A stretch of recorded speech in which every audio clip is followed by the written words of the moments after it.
Okay. Good afternoon. Thank you guys for coming. Hopefully you're going to learn some things, be reminded of some things, and we'll all come away writing better reports, which is the goal of what I'm talking about. My name is Benjamin Robinson. I'm an information security consultant that has been doing a lot of NIST-based assessments and some penetration testing, other sorts of security assessments for quite a while now. You see a lot of audiences, and a lot of what we also see doing some work is reviewing of other people's reports, and it's kind of like, hey, how can we all start to do better? So that's what I'm hoping to help facilitate here. As we all know, working in information security, it's very difficult to message even within our own community. Viz's keynote speech yesterday was a great reminder of this, right? We have a lot of jargon. Jargon changes by sector of that industry that you're working in. It's difficult to communicate amongst ourselves as well as to actually communicate to the business. And unlike a lot of IT, we actually do have to message not just to IT, but also to the business. Every breach that happens, we see more and more business awareness, and I think that's some of what's driving our industry maturity is these C-levels are coming along and they're saying, hey, I need to understand this a little bit better. And that's part of what we need to address in our reports is talking to multiple audiences. We also need to get away from assuming that our audience is going to be proficient with information security. Even though we ourselves start struggling with things, you know, the broader the audience, the harder that message is, and the easier it is to misinterpret. And I think, again, Viz in his keynote, he's like, hey, here's 3 headlines about one incident. Look at how different these interpretations truly are to people that understand. So getting rid of some of those assumptions is what we want as well. And even though the majority of us really have no interest in doing sales and like being in security because we have a great community, we really do have a message that we have to sell. That requires buy-in. And that buy-in has to be sold to 3 audiences, which we are going to define. And there's challenges with that too. How do you say the same thing and ensure that different people with different levels of understanding really understand what you're saying? So let's tackle this. First off, we have to know our audience.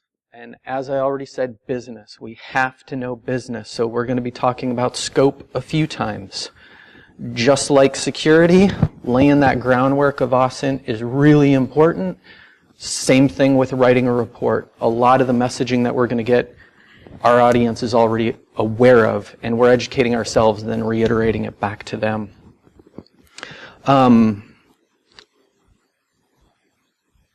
All of this kind of comes down to having clear business objectives.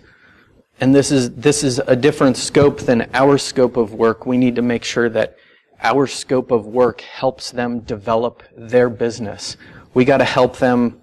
And IT is a business too, right? So that subservice, understanding those objectives as well.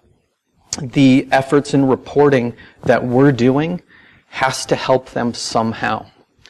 And in order for us to really hone in on that messaging, we have to understand what they're trying to accomplish with our piece of work. Is this just a compliance test that we're doing? Maybe they don't really care about the messaging. Does that excuse us from writing a good report that drives help? You're always going to get at least one person that you can connect with and really wants some positive outcome from your effort. There's always some buy-in at an organization, even if they can't really afford that buy-in. Helping them advocate their message, another vital instrument. We also have to understand who is responsible and what they are responsible for. And again, we'll define our audiences here. Brief overview of those 3 audiences. We already mentioned C-level. That's executive management. Below them we have management.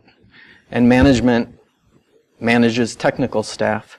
And that technical staff is what most of us probably operate at, since we tend to be technical, come from IT, want to stay there because it's fun.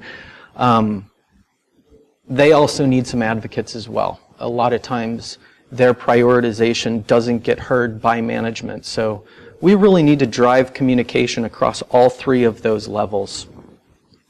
Executive management has to talk effectively to management, so both of them have to understand what we're saying in different contexts, which means executive management has to understand executive management.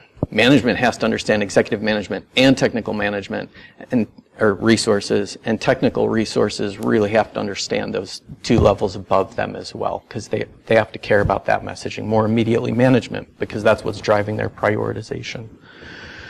So how can we help them with all of this? Writing better reports. That is what we are going to leave them with, and that's what sticks with them. We're more than just a report. We're not doing this just for the fun of the assessment or the test. We're handing off a product, and that product is largely represented by this report. So we're going to talk a little bit about analytical and technical writing.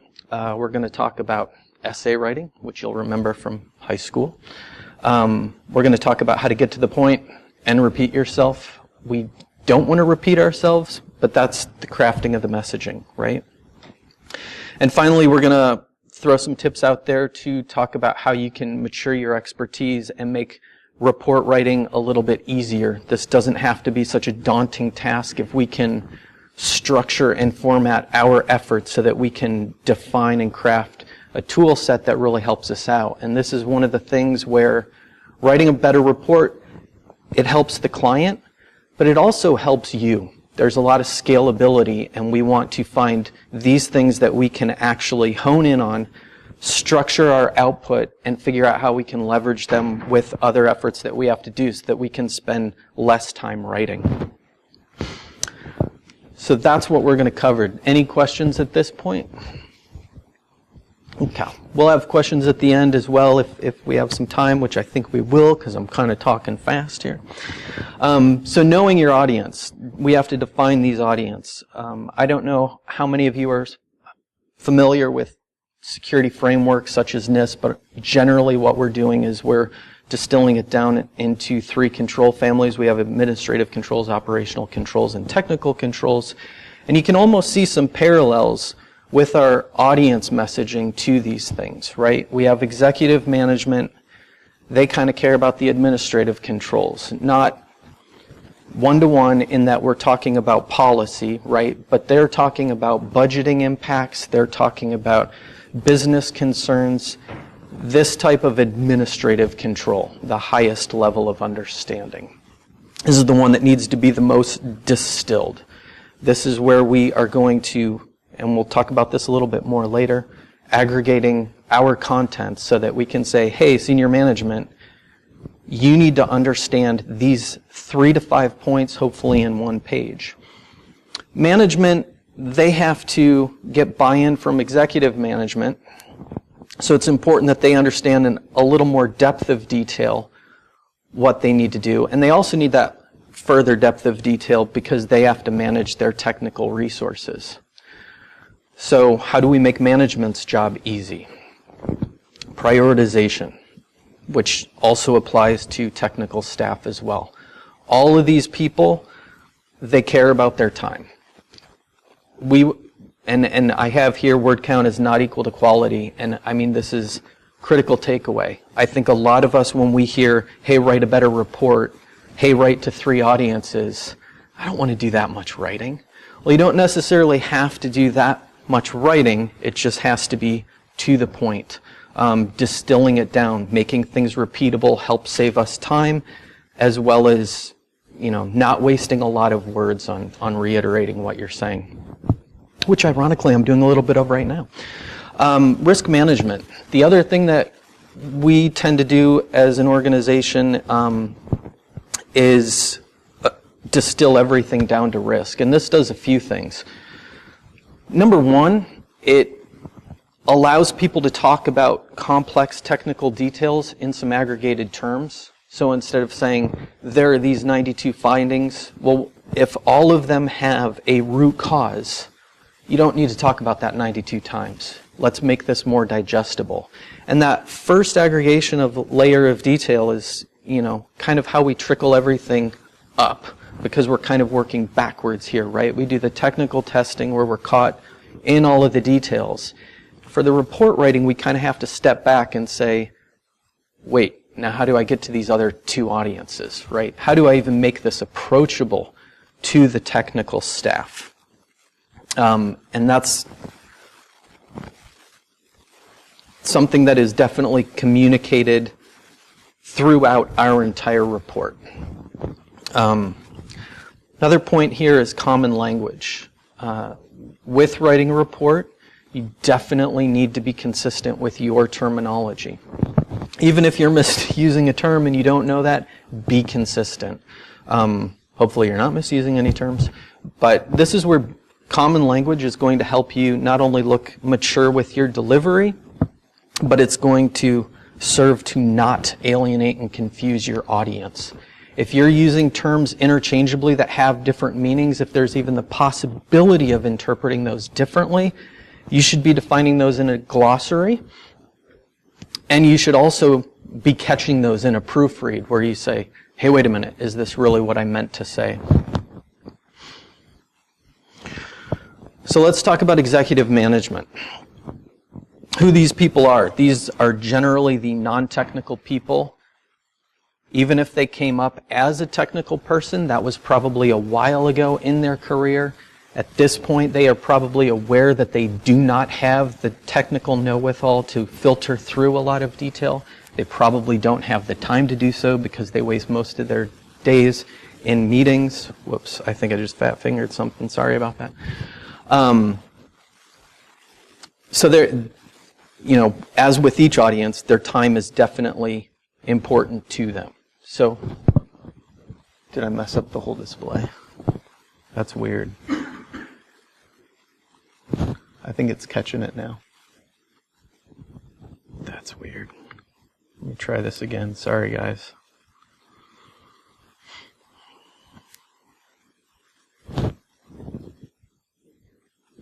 There we are.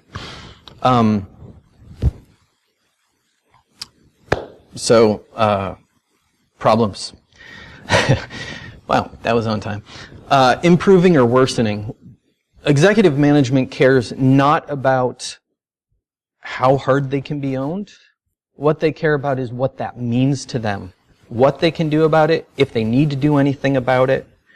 And this is where our voice starts to come through in our report. A big part of what they are paying us for on delivery is to weigh in with our opinions. We don't necessarily have to give them the exact answer that they carry forward, but we should at least be able to facilitate that discussion. And in order to do that for executive management, we want to help them identify those risks and reduce those risks. They're the ones that choose how much they want to spend on it, whether or not they want to remediate it. If we can do anything that helps them identify some of that costing, these are the main points that they care about. They also want to care about what's going wrong internally. A lot of times they're going to know this, but they're going to be getting it from managers, and those managers may not be comfortable communicating how bad something is, or they may be trying to make something worse so they can get additional budgeting. So in a way, you're acting as an independent voice, a barometer, to kind of help them gauge how important this is. Ultimately, executive management cares about their return on investment. And this return on investment is just as much tied to their reputation as it is their bottom line dollar, right? They need all of these things in order to succeed and grow their business. So, selling risk management is difficult enough. We're pretty bad at math. You can lie with numbers. Everything is subjective, all of that. But this is where you have to pick a line and you have to say, based on the experience that I have, or we as an organization has, this is what we really think matters. You need to prioritize that with executive management. And you're not going to have a lot of time to sell this. 1 or 2 pages is the way to go, and I think we will touch on that in a little bit. Business objectives. Main drivers: compliance, cost savings, resource justification. These are the things that management is trying to advocate for. They are going to take what they want and build these things up.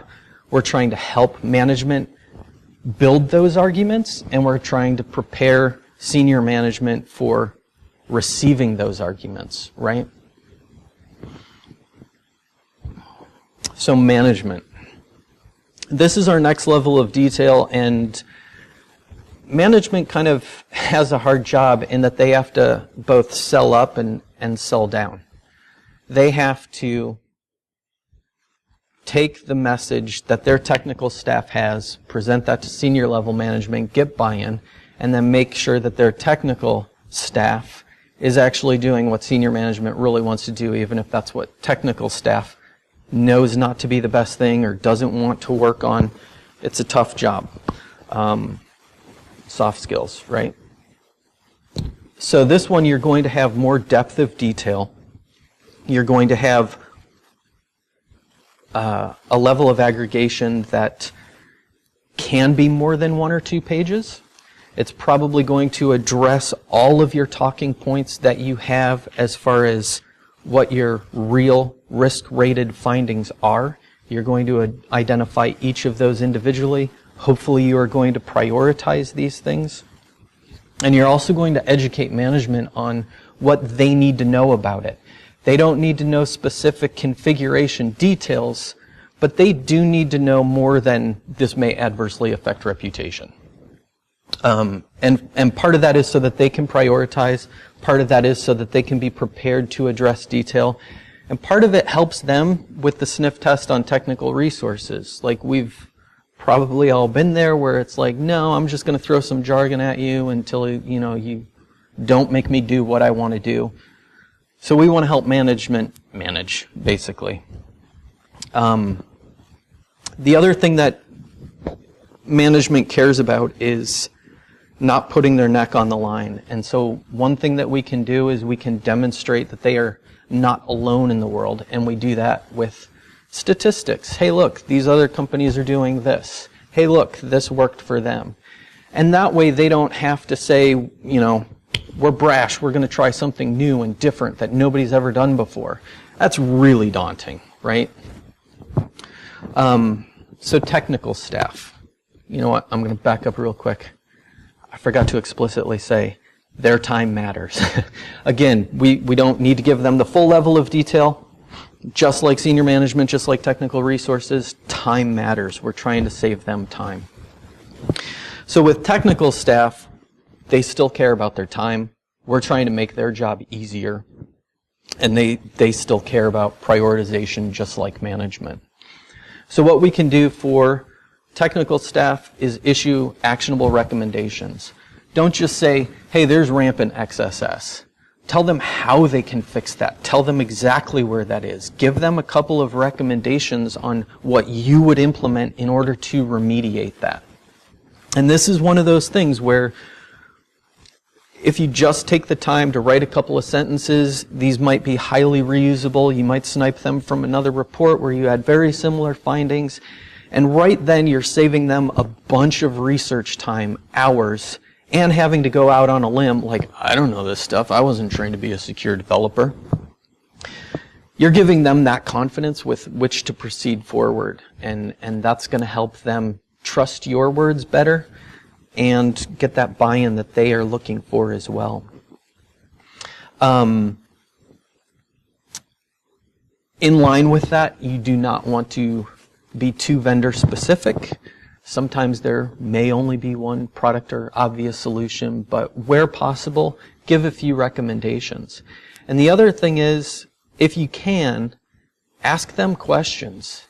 Do they already have a product stack that's leaning towards a vendor? Do they have something that they want, that they're familiar with, that they are going to be more comfortable with?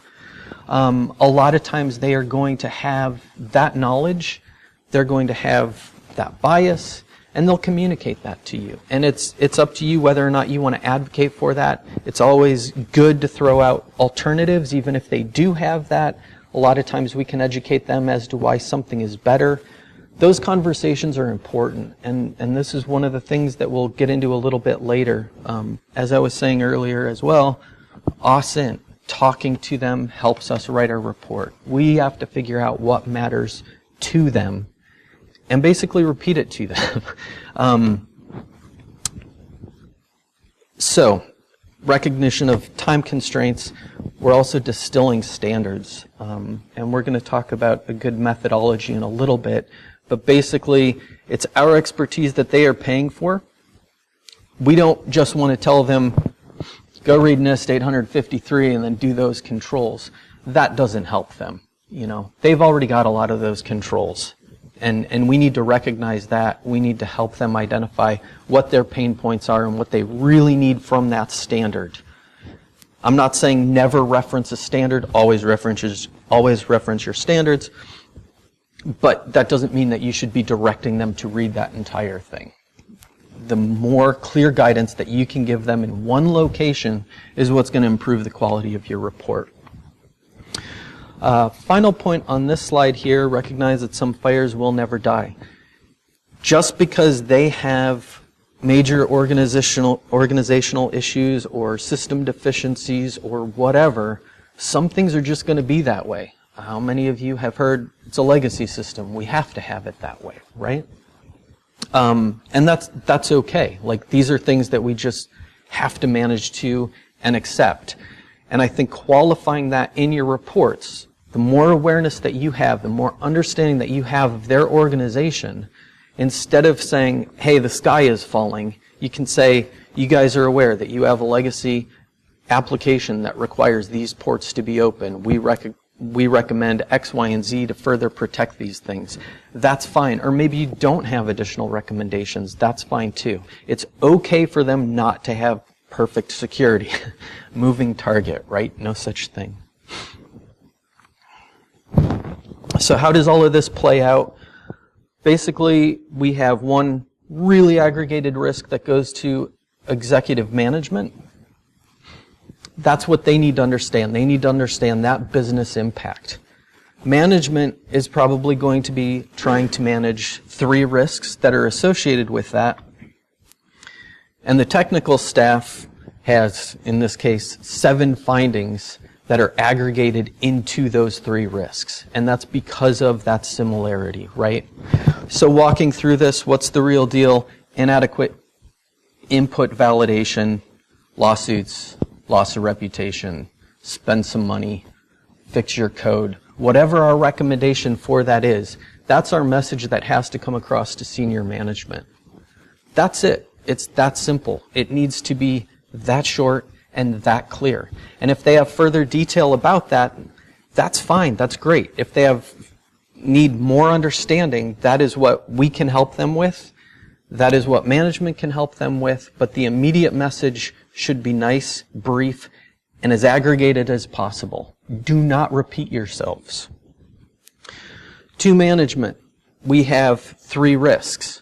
And this is because going through our frameworks and our standards, a lot of times we have so much overlapping controls. Or even if the controls aren't overlapping, we have a correlated root cause that, oh, well then these 6 tests are going to fail, and it kind of comes back to this.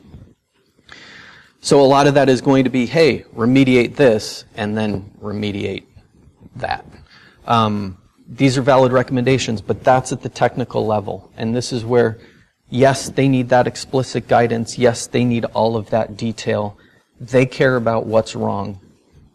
And there's going to be a lot more action items associated with that than we really need to communicate to management and executive management. They still need that awareness. What generally happens with this? How do our 3 audiences read our report? All 3 levels are most likely going to read the executive summary. And the reason for that is they want to know what is being messaged up, and also what's the highest level of understanding. Like, what are you saying in the rest of this report that you can't say in a page or 2? Do I need to care about that? Management's probably going to jump to your findings summary. They're going to care about those risks. Oh, what do I have to understand? What do I have to explain? What do I have to manage? Technical staff, usually this is going to be divvied up. It's not like, hey, you need to read this entire report. This is management's job to assign these things, right? Like, hey, this is going to devs, this is going to ops. Oh, wait, this is going to management. That's part of their task. So facilitating all of these things is good. That's our goal here. Our goal is not to write a report that is so completely engaging that people want to read it from beginning to end. That's what fiction is for. So writing right. Clear scope. I know I've said this a few times, but this is what is so critical to a good report, is knowing what you're actually writing about. Our technical detail, not a question. We do our test. We know what we did. We have our evidence. We have our findings. We can communicate this. That's the easiest part of the report. It's also the part that generally takes the most time to pull off, right? That is devil in the details. This is what we're trying to do. And oftentimes we get so caught up in trying to be complete and exhaustive in our testing that we neglect that we have to message that testing back to a couple of audiences. So the scope kind of helps keep us on track. It's our roadmap for what this report needs to contain and what we should do in our engagement. We do not get the freedom generally to do whatever we want on these engagements. So anything that we can do above and beyond that scope, that's great, but the odds are you're probably going to be struggling just to fulfill your scope in the time frame that you've been given. So let's make sure that we're at least successful with that, and that understanding of scope is absolutely critical to that. It's also really critical to include that scope in a report. We need to remind our clients what this report entails and what it doesn't. And that goes into meeting our requirements. So this slide here, originally this whole presentation was going to be about how writing a security report is just like writing a piece of fiction. We are kind of the heroes in our own story, and this is a hard thing to sell, but when you write a report, you still have plot lines and all of these things. And then as I got into doing this, I was like, you know what, that doesn't really make so much sense anymore. Like, it's kind of a neat idea, but no. And then I was like, well, you know what, like, maybe we'll just do it as crafted in an ODE or something like that. Yeah, making an attack. That's writing a report, right? We're just adhering to a protocol. And these things are true, but they're, not a compelling way to frame an entire report. So common deficiencies, just like my initial approaches were deficient. What are some of our common struggles, not with our report, but going back to the original problem statement that we had addressed? A lot of times we are assuming that they care about information security. That's not always the case. There's a talk later today about K through 12 education and security. They've had laws on the books for years. I've worked in education, and these are people that are absolutely, completely devoted to education. And it's not that they don't take privacy and security seriously. It's that they're trying so much to improve the quality of education that they don't have the time to take security seriously. Like, we see this in a lot of industries, right? This is very, very common. So when we have an engagement like this, it's even more important that we put on a professional air that communicates to them, we're information security, we're real, we matter. Like, we have to figure out how to apply that to their level of understanding so that they say, hey, we need to care more about security. If we're not doing that, our messaging is failing. And that is our fault. And that's one of the things that we really need to work on. Just like it takes two to have a conversation, if you're not communicating clearly, it's not just on the listener, right? So we have to revisit our approach, try again. Hand in hand with that, assuming that they care about the contents of the report. They can care about security and not care about the report. If this is a compliance effort, yeah, we did that pen test, it's cool. Does that mean they're going to do anything with it? And this is where having a compelling report, even if they don't care about this, you're gonna give them a little bit of a red flag, like, oh wait, maybe we should care more about that. or we weren't fully appreciating the gravity of that situation. These are all opportunities for your report to succeed beyond just doing an assessment or doing a test, but really helping out your clients. Assuming that the audience will read every word, and we're going to cover too little and too much detail at the same time here. We write for the three audiences to drill down that level of detail, allowing them to check out of that report when they are done. And I already covered this. That is perfectly fine. Don't expect them to read the whole thing. Do try to communicate as much as possible, and I think that this is where we don't care about word count, but we do care about balancing out that messaging. And this kind of goes with getting that buy-in to security, right? We have to have that ability to communicate in consistent terminology that balances out where they're at as a business and where they need to go. And helping them connect those dots is what is so difficult with this. If we say too little, or we assume understanding, we may come across as arrogance. Or as arrogant, and we don't want to do that. We don't want to be patronizing. We want to help them. So it comes back to knowing that client audience. And again, that goes back to scope. The more you know about them, the better that you can write this report for them. I think one of the other things to really get us over some of our failings with report writing, recognizing that this report lives on. There are few better things than to come back to a client site a year later or something and have somebody say, "Oh, you guys did that report? Man, that really helped us." Or, "We're still managing to that," or whatever. Like, that's a really successful delivery. Like, this is what we're looking to do.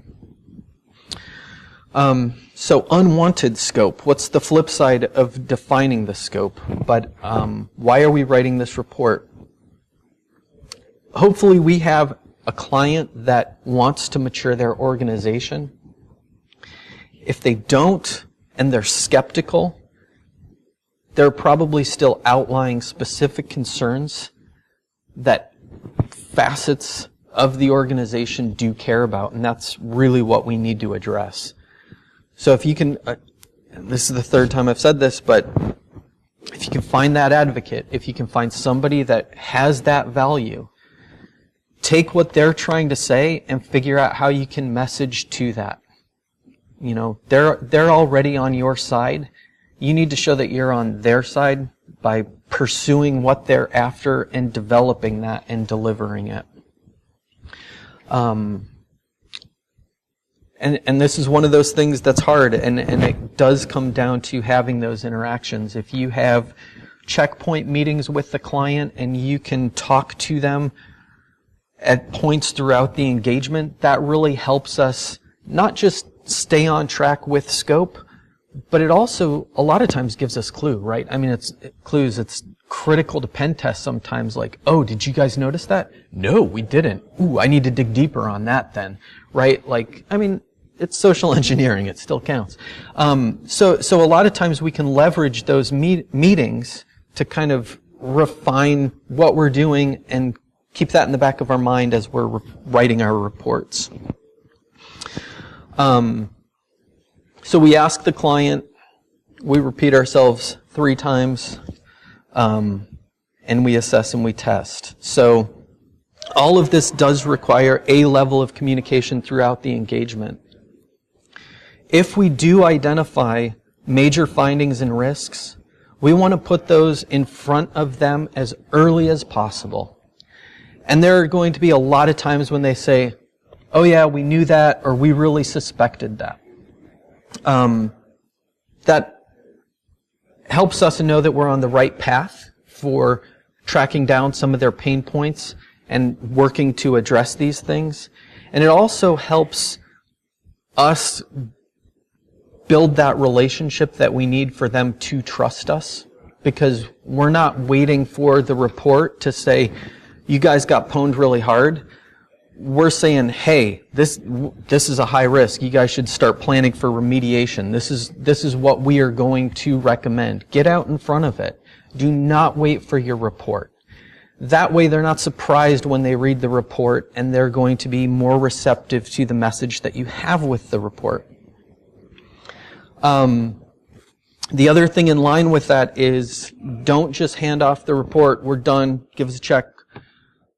Give them that report, give them 5 business days or so to review that report, clarify things, have them, put in comments or maybe even red line changes. They cannot change your messaging, but they can identify weaknesses in your report that you can correct and give them a more mature product.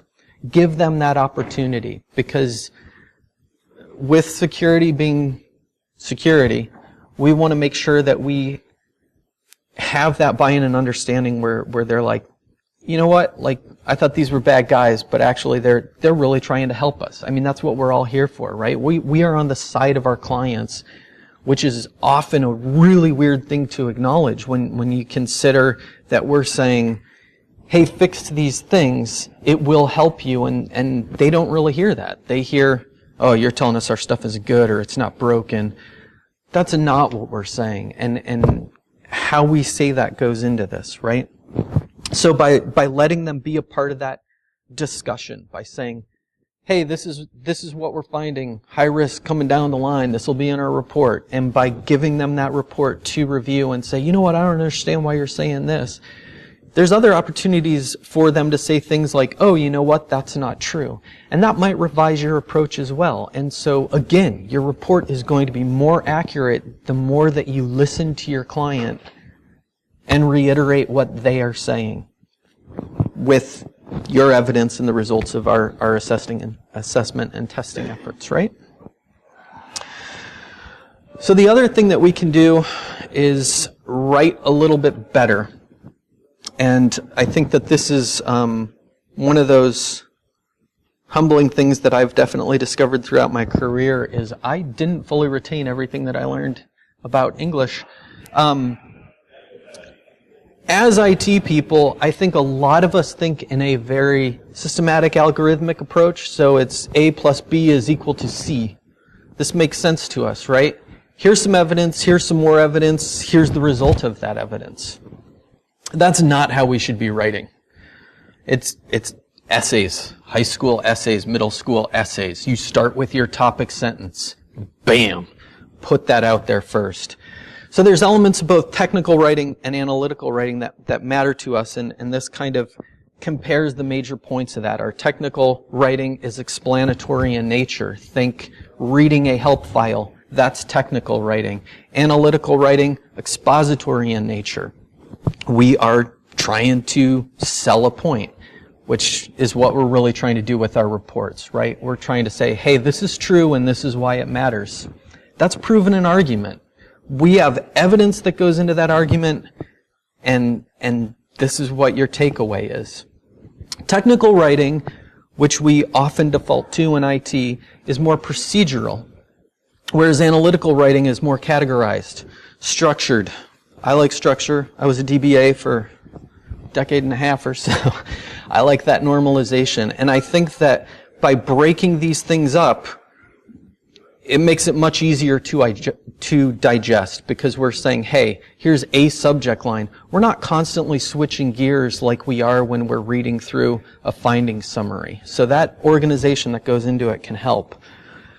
Technical writing and analytical writing, we have different audiences, and our report has to hit all three of these audiences, which is really a specialized audience, 3 specialized audience, which is the same as a wide audience, right? We have this depth here, so there's a spanning. So it's not really that your report should say it will be just a technical report or it will be just an analytical report. Elements of both of these things are really valuable to refining our approach to this.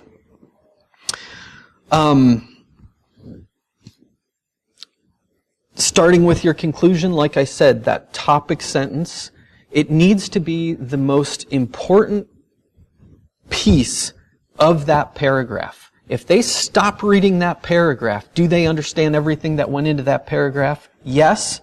Good. Are they still hooked? Great. Give them evidence. Give them additional clarifying detail. But it's almost like an inverted pyramid of importance here where you should be saying, this is what you really need to understand. If you get that, then maybe you care about this detail and this detail and this detail. Active voice, subject performs the action. This tends to be less wordy, which is also a bonus. And all that this really means is, really like follow Word's grammar check. Word's grammar check has gotten really good. Like if you say in order to, I'll put the little squiggly line and say, that's excessive wording, just change it to to, right? So we don't even have to think about this stuff like we did a couple of years ago, so pay attention to Word's grammar check. But basically, active voice is saying things like, the dog bit the man, instead of, the man was bitten by the dog. So you're making it easier, bam, bam, bam. Less words. That structure that goes into doing all of this, that also kind of helps with our digestion and our aggregation, and it helps us with figuring out what applies to senior management and what applies to management. And I think outlining is a great way to go about this, and I think a lot of technical people sell themselves short with their ability to write well. They say, I don't write good. Well, can you write an outline? Yeah, I can come up with some points and then organize those points. That's not so hard. And once you start doing that, I think a lot of technical people, one of their problems is they are kind of tunnel visioned in their writing. So they write something and then they go on to the next point and the next point, and then they kind of repeat that first point.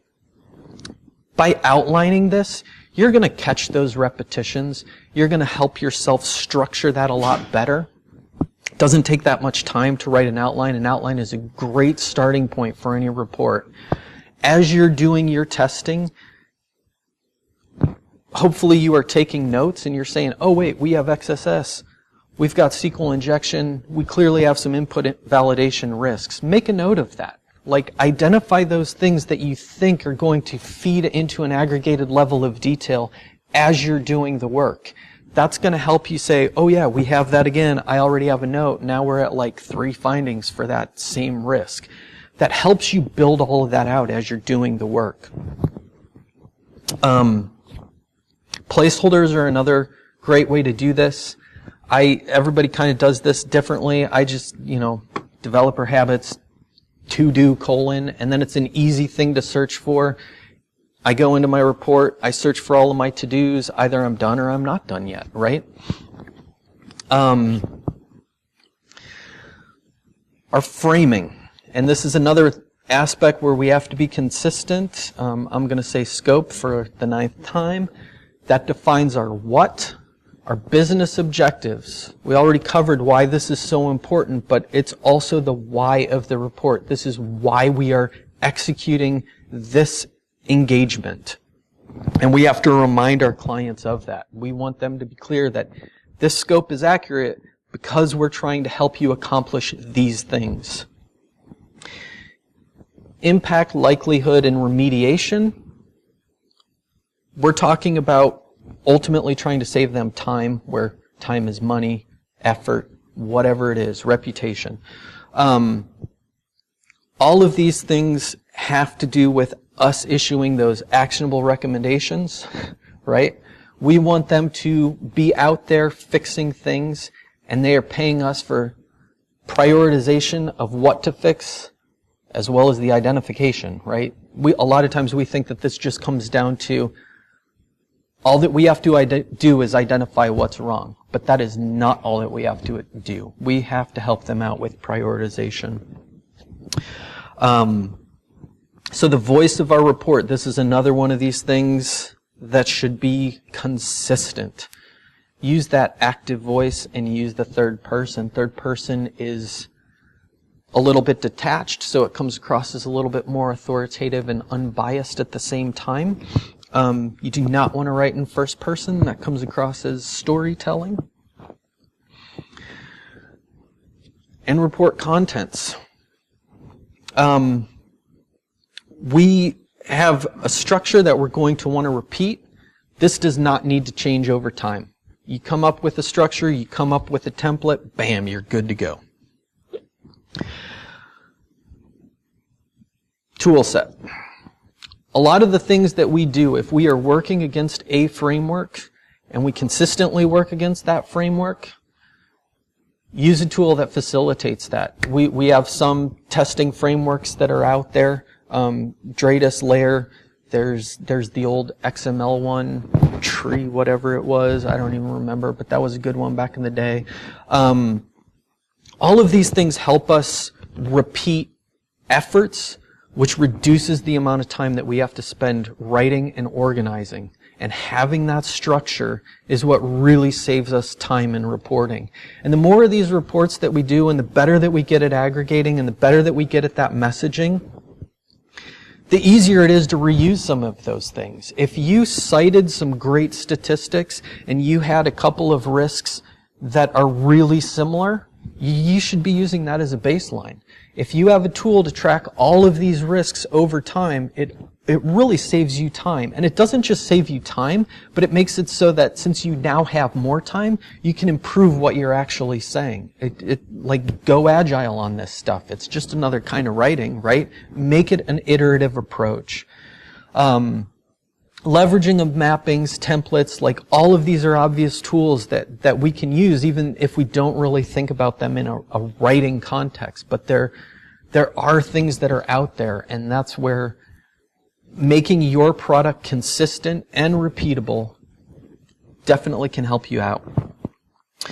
I already covered this here, but I didn't start with this talk just being unformatted like this. And this is where Faulkner had a famous quote, "Kill your darlings."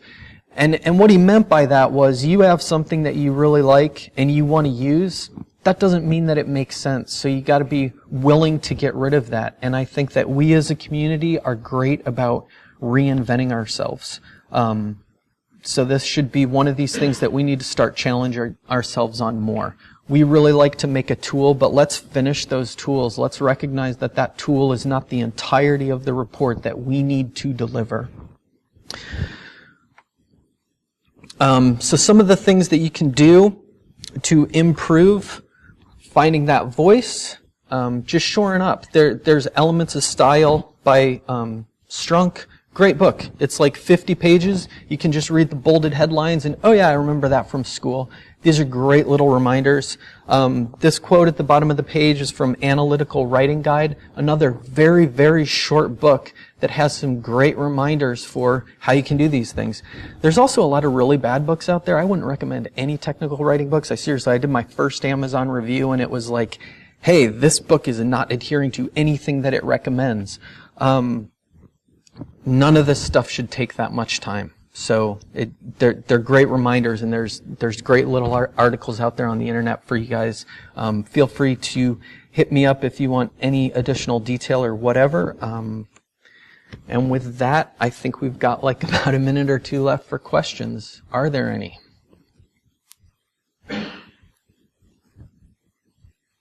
Okay.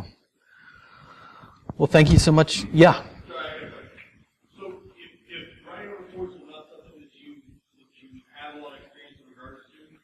Is there something you do mock reports? What do you do to kind of get experience in regards to writing reports and following that flow once you determine what you want to do? I think a great way to work on that is to do write-ups for CTFs or VulnHub exercises or whatever. Practice communicating, this is what I found, this is why it matters, this is how to fix it. Look at other people's write-ups, and I think the CTF write-ups are a great example because there are some people that are rock stars. They have great levels of detail out there, and this is fantastic. And then you'll also see the majority of these write-ups. They fail because they assume a level of understanding. So always kind of write for that beginner's mind. Assume that they know enough to be dangerous, but you don't have to explain everything like click start. But at the same time, make sure that you're explaining everything that you do. Try to educate that beginner. Great question. Thank you. Anyone else? All right. Thank you.